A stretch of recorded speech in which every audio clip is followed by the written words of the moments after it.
ہم نے اس عید پہ کوشش کرنی ہے کہ ہماری گلی میں، ہمارے محلے میں، ہمارے دائیں بائیں تھوڑا سفر کریں، بچوں کو دیکھیں، سرکاری سکول سے نکلتے بچوں کو دیکھیں، مساجد مدارس سے نکلتے بچوں کو دیکھیں، ہم نہ ایک ایک دو دو کا ساتھ دیں۔ میرے پاس بیسیوں لوگ آتے ہیں، آتے تو وہ دعا کا کہنے ہیں، آتے تو صرف یہ بتانے ہیں کہ اس مشکل میں ہوں دعا کرنا، لیکن دوستوں لوگوں کی باتیں سن کے بڑی تکلیف ہوتی ہے۔ ہم کیا کسی کی مدد کر سکتے ہیں؟ ہمارے لیے تو مدارس چلانے مشکل ہیں، لیکن لوگ اذیت کا شکار ہیں، ذہنی کرب کے نیچے لوگ آ گئے، اتنی بڑی اذیتیں کھڑی کر دی گئی ہیں۔ تھوڑا تھوڑا دیکھو، 2 کا کھانا 3 بھی تو کھا ہی سکتے ہیں نا، 3 کا کھانا 4 بھی تو کھا ہی سکتے ہیں نا۔ میرے محبوب نے ہمیں یہ نہیں کہا تھا زیادہ گوشت پکانا، بلکہ رسول پاک نے تو رنگ ہی بڑا سادہ دیا ہے۔ کریم نے فرمایا عائشہ شوربہ ذرا زیادہ کر لو، پڑوسیوں کو بھی سالن دے دیں گے۔ ایک بچہ آ گیا، یتیم بچہ، اس نے آ کے عرض کی حضور 3 گھر میں افراد ہیں، میں، میری بہن اور میری بیوہ ماں، والد حضور چلے گئے اور آج نہ 3 دن ہو گئے روٹی کوئی نہیں کھائی۔ میں اس منظر کو بھی جانتا ہوں کہ جب یتیم گھر میں اکٹھے بیٹھے ہوتے ہیں اور پتہ ہوتا ہے ان کو کہ ہماری اماں کے پاس آج پیسے کوئی نہیں اور گھر میں روٹی بھی کوئی نہیں، تو پھر ان کو بھوک ہی نہیں لگتی۔ ہاں نہیں لگتی۔ اماں پوچھتی ہے پتر روٹی کھانی ہے؟ نہیں میں تو سویرے جو کھایا تھا وہ ہضم ہی نہیں ہوا، اماں جی شاہی کوئی نہیں۔ یہ پردے اس طرح کر کے بچائے جاتے ہیں، ایک دوسرے کو تسلیاں دینا، ایک دوسرے سے پیار کا بڑھ جانا، ایک دوسرے کے لیے جذبات اور طرح کے بن جانا، حکمت الہی کے تقاضے ہوتے ہیں۔ یا رسول اللہ صلی اللہ تعالی علیہ وسلم، بیوہ ماں ہے، یتیم بہن ہے، 3 دن سے کھایا کچھ نہیں، قربان جائے وہ گھر جہاں سے کائنات کھاتی ہے ساری۔ حضور نے فرمایا بلال جا کے ساری ازواج مطہرات سے پوچھ گھر میں کیا ہے۔ حضرت بلال کہتے ہیں میں سارے گھر ہی پوچھ آیا، ٹٹول آیا، ٹوٹل 21 کھجوریں نکلی۔ یہ 2 جہاں کے شاہ ہیں اور پاس کچھ رکھتے نہیں، 2 جہاں کی نعمتیں ہیں، ان کے خالی ہاتھ میں حضور کے سارے گھر کو میں ڈھونڈ 21 کھجوریں نکلی تو لا کے میں نے پیش کر دی، تو حضور نے ڈائریکٹ اس کو نہیں دی، نبی پاک نے اپنے ہاتھ پہ رکھ لی، اور کہتے ہیں پھر حضور نے نا اپنا منہ مبارک قریب کیا کھجوروں کے۔ صحابہ خود فرماتے ہیں کہ یہ جو حضور نے منہ مبارک قریب کیا ہے نا، تو نبی پاک برکت کی دعا کر رہے تھے، 21 کھجوروں پہ برکت کی دعا ہوئی۔ حضور نے اس بچے کو بلایا، تھپکی دی، فرمایا لے جا 7 تیری بہن کی۔ انہیں معمولی نہ سمجھنا ہو تو حضرت بلال کہتے ہیں حضور 3 بھی دے دینا کبھی تو 30 سال ختم ہی نہیں ہوتی، 30 سال گزر جاتے ہیں، نکالتے رہو کھاتے رہو، ختم ہی نہیں ہوتی۔ حضرت سیدنا ابو ہریرہ رضی اللہ تعالیٰ عنہ فرماتے ہیں حضور نے فرمایا 7 تیری، 7 تیری بہن کی، 7 تیری والدہ کی، اور 7 حضور نے اور بھی تلقین فرمائی، فرمایا ایک سویرے کھایا کرنا، ایک شام کو کھایا کرنا، یہ لے جا۔ حضرت سیدنا بلال حبشی کہتے ہیں رضی اللہ تعالیٰ عنہ کہ بچہ لے کے جب باہر نکلا تو حضرت سیدنا معاذ ابن جبل دوڑ کے گئے اور جا کے بچے کے سر پہ شفقت سے ہاتھ پھیرا، کہا فکر نہ کرنا، رب کریم تجھے بہترین سرپرست عطا کرے گا، پتر پریشان نہ ہونا، اللہ تیری مدد کرے گا۔ صرف حوصلہ دیا، سر پہ دست شفقت پھیرا، بچہ چلا گیا تو حضور نے فرمایا معاذ ادھر آؤ نا ذرا۔ یا رسول اللہ حکم ہو۔ فرمایا کس چیز نے تمہیں اٹھایا بچے کے سر پہ ہاتھ رکھنے کے لیے؟ کس نے تمہیں کہا؟ کس چیز نے تمہیں اٹھایا جو تم بچے تک پہنچ گئے؟ عرض کی یا رسول اللہ وہ جو میرے دل میں اللہ نے یتیم کے لیے رحمت رکھی ہے نا، اس نے مجھے اٹھایا تھا، اور میں نے جا کے اس کے سر پہ دست شفقت پھیرا تو حضور فرمانے لگے سن پھر، جو کسی یتیم کے سر پہ خالی ہاتھ بھی پھیر دے، جتنے بال اس کے ہاتھ کے نیچے آئیں گے نا، رب اتنی خطائیں معاف کرے گا، اتنی نیکیاں دے گا، اتنے درجے اس کے بلند کر دے گا۔ خالی دست شفقت ہی پھیر دے، دینا دلانا تو بعد کی بات ہے، اس کا خیال رکھنا تو۔ یہ جو ہمارے مدارس ہیں نا، میں اکثر بچے غریب ہوتے ہیں، لیکن کچھ بچے تگڑے گھروں کے بھی ہوتے ہیں، مالدار گھروں کے بھی ہوتے ہیں۔ اس میں اگر کوئی ایسا بچہ آ بھی جاتا ہے نا جو یتیم ہے، کمزور ہے، تو وہ اپنے آپ کو محسوس نہیں کرتا کمزور، کیونکہ وہ یہ نہیں سمجھتا کہ میں یتیم خانے میں آیا ہوں۔ اس کے ذہن میں مائنڈ سیٹ یہ ہوتا ہے کہ میں مدرسے میں آیا ہوں اور میں پڑھنے کے لیے آیا ہوں، اور چونکہ وہ کچھ وزادار بچے، مالدار بچوں کے ساتھ وقت گزارتا ہے، اسی دسترخوان پہ بیٹھ کے کھاتا ہے، اسی کلاس میں سب کے ساتھ بیٹھ کے پڑھتا ہے تو اس کی عزت نفس مجروح ہونے کی بجائے طاقت پکڑتی. وہ برابری کی سطح پہ جب آتا ہے تو اسے محسوس ہوتا ہے کہ مجھے عزت دی جا رہی.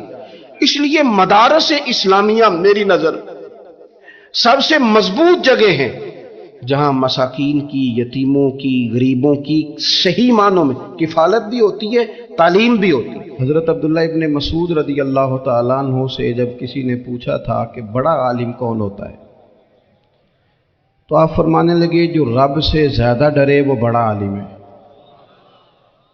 اور دلیل انہوں نے یہ دی کہ اللہ کریم نے قرآن مجید میں فرمایا ہے کہ انما یخشی اللہ من عبادہ العلماء، اللہ کے بندوں میں سے جو عالم ہیں وہ رب سے ڈرتے ہیں. تو دینی تعلیم، اس کی معلومات حاصل کرنے کی کوشش کریں، صحیح کریں. قرآن مجید کی ایک آیہ کریمہ کا کچھ حصہ جو میں نے تلاوت کیا، اس میں اللہ کریم نے فرمایا اپنے محبوب سے، کہا وَقُلْ رَبِّ زِدْنِي عِلْمًا، اے محبوب آپ میری بارگاہ میں یہ دعا مانگیں، آپ یہ عرض کریں کہ اے رب میرے علم میں اضافہ کر دے، اے مالک میرے علم میں اضافہ کر دے. بہت ساری چیزیں ایسی ہوتی ہیں جن کی زیادتی ٹھیک نہیں ہوتی، وہ زیادہ ہو جائیں تو نقصان کرتی ہیں. لیکن علم ایک ایسی چیز ہے کہ جس کے بارے میں رب کریم نے کہا کہ محبوب آپ دعا مانگیں کہ آپ کو زیادہ علم دیا جائے. اور پھر علم ایک ایسی چیز ہے کہ کوئی بھی آدمی یہ دعویٰ نہ کرے کہ میں نے اب بڑا حاصل کر لیا ہے، میری اب تکمیل ہو گئی ہے، میں اب مکمل ہو گیا ہوں. جن کو اللہ نے غیب کے خزانوں کی کنجیاں دی ہیں نا، ان سے بھی رب کریم نے کہا ہے کہ محبوب آپ دعا کریں کہ مالک میرے علم میں اضافہ کر دے. تو جب وہاں تک یہ بات ہے تو پھر عام آدمی کو بھی چاہیے کہ وہ اپنی معلومات میں اضافے کا شوق پیدا کرے. اور تیسری بات یہ کہ جو حضور کے علم شریف پر بات کرتے ہیں وہ بھی اس آیت سے سیکھیں کہ حضور کا علم تو ہر روز رب اس میں اضافہ فرما رہا ہے، تو ہر روز اضافہ ہو رہا ہے. وَلَلْآخِرَةُ خَيْرٌ لَكَ مِنَ الْأُولَىٰ، ہر روز ترقی ہو رہی ہے حضور کے علم شریف کی بھی. تو ہمارے ہاں زیادہ تر لوگ بات اس لیے سیکھتے ہیں کہ میں کوئی کہیں سے مسئلہ سیکھوں گا پھر جا کے اپنی مسجد کے امام کو تنگ کروں گا کہ وہاں تو میں یہ سن کے آیا ہوں تو یہاں یہ کام کیوں نہیں ہوتا. میں کوئی بات سیکھوں گا تو پھر میں اس سے بحث کا دروازہ کھولوں گا.